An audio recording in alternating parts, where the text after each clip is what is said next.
Hola, buenas noches. El objetivo de esta presentación es hacer una breve síntesis de las características del trabajo de investigación que me interesa presentar en el contexto del curso de doctorado que está impartiendo el profesor Lambert, eh, en donde estamos revisando esta obra de Scheller, El puesto del hombre en el cosmos. A mí me interesa fundamentalmente abocarme a una parte final que se da dentro del libro, en donde Scheller da cuenta de una cierta cantidad de críticas al respecto de las visiones que él denomina naturalistas, tanto mecánicas formales como vitalistas. Bien, me interesa este punto porque dialoga con tiempos que son sumamente específicos dentro del acontecer cultural de Europa entre 1900, 1940, 50 aproximadamente. Y a mí me resulta interesante presentar este punto porque en el fondo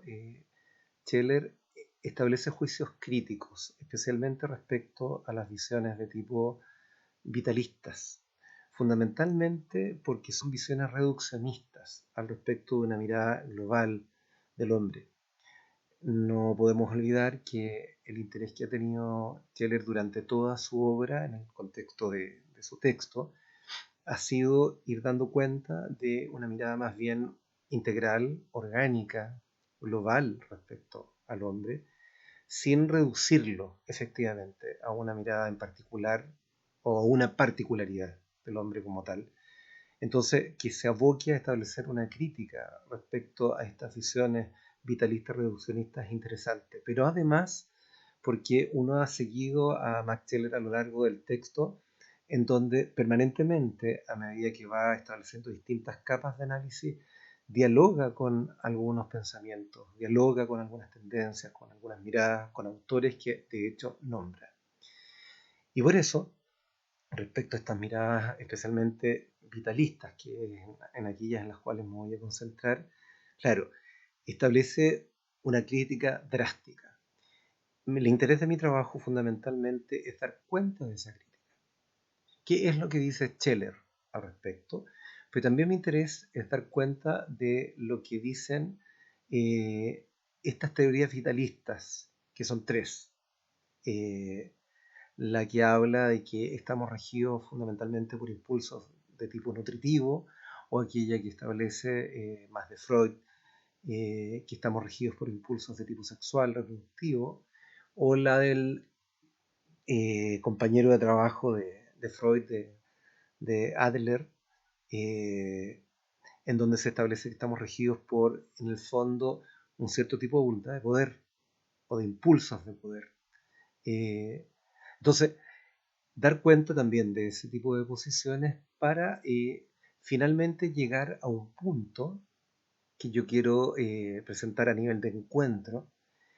entre Scheller, después de haber dado cuenta de lo anterior, con Viktor Frankl, que de hecho se asume heredero en parte o en sintonía con la filosofía de Scheller, porque lo que precisamente hace Frankl es recobrar la valía, el grado de significancia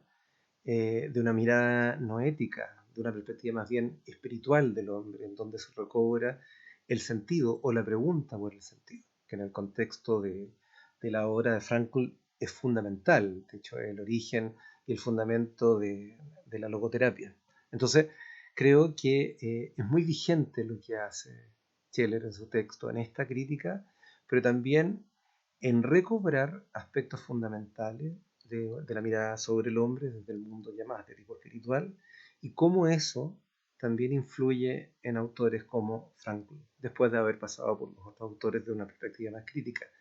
Así que ese es el objetivo del trabajo y espero que los distintos elementos que he seleccionado puedan efectivamente explicar cuál es el grado de disarmonía o de crítica o antagonismo que él tiene respecto a esta mirada reduccionista, pero también cómo influye en ciertas reconsideraciones en ese mismo mundo más de tipo psicoanalítico psiquiátrico. tema fundamental, incluso para entender otro tipo de tendencias políticas, o sea, más bien psiquiátricas y también políticas en el futuro, al respecto de la validez de ese espacio en el hombre, que no se reduce exclusivamente a esa temática de pulsiones. Así que eso sería.